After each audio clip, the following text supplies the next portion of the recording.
應粉絲朋友嘅要求咧，話200萬喺深圳買唔到咩？咁200萬以內175萬可以買到我身後嘅呢一個聯排別墅中間位，而且咧仲要帶咗2個車位喺呢邊嘅。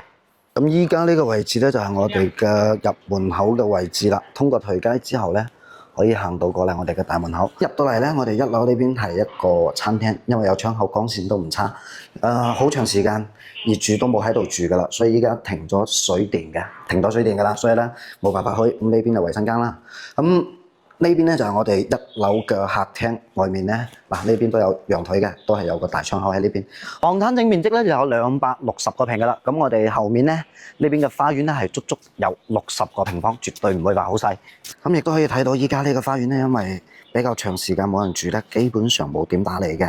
咁我哋喺花園呢一層入到去咧，嗱呢邊咧其實真係可以作為一個辦公娛樂嘅地方，擺2張桌球台喺呢邊。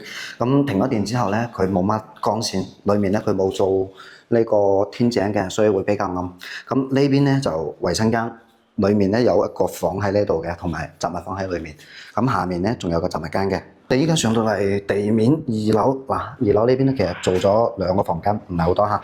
咁呢邊咧係一個套間嚟嘅，可以睇到呢個臥室真係好大。咁右手邊咧就有我哋嘅衣帽間。咁珠江東岸呢個樓盤咧，一手買過嚟嗰時咧就係屬於開發商嘅裝修啦，所以咧佢直接係帶裝修交樓嘅。依家咧係上到咗4樓嘅位置，咁可以睇到嘅咧就係多咗一個客廳喺呢邊嘅。咁我哋外面咧帶咗一個大嘅陽台喺呢度，哇！呢個位置咧其實可以封起身，作為一個陽光房嘅，基本上冇遮擋喺呢邊。咁我哋仲有一隻咧，亦都係作為主人房用嘅。咁呢邊咧係一個大嘅套間。業主咧其實都住過一段時間咁啦，嗱，衣櫃各方面全部都做好晒。呢邊就衛生間，包括我哋嘅浴缸全部都有。咁當然咧，點解我話業主喺呢度住過咧？因為呢邊咧防蚊紗網全部都有做好咗。咁呢個位置可以睇到我哋樓下呢個大花園啦。咁當然啦，相比喺深圳，可能200萬以內只可以買到70零平嘅3房1衛，咁我哋過到嚟惠州大亞灣咧，咁你買套聯排嘅別墅係冇乜問題嘅。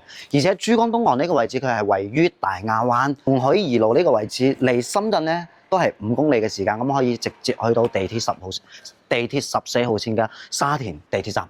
咁好多嘅業主咧，早期大部分都係廣州啊、深圳啊嗰啲業主過嚟買樓嘅多，咁近段時間咧就會比較多嘅北方人過嚟呢邊買別墅咧，係作為養老啊、過冬啊咁啦。咁如果你都有諗法，想喺深圳、惠州呢啲地方買房嘅，不妨咧點個關注啦。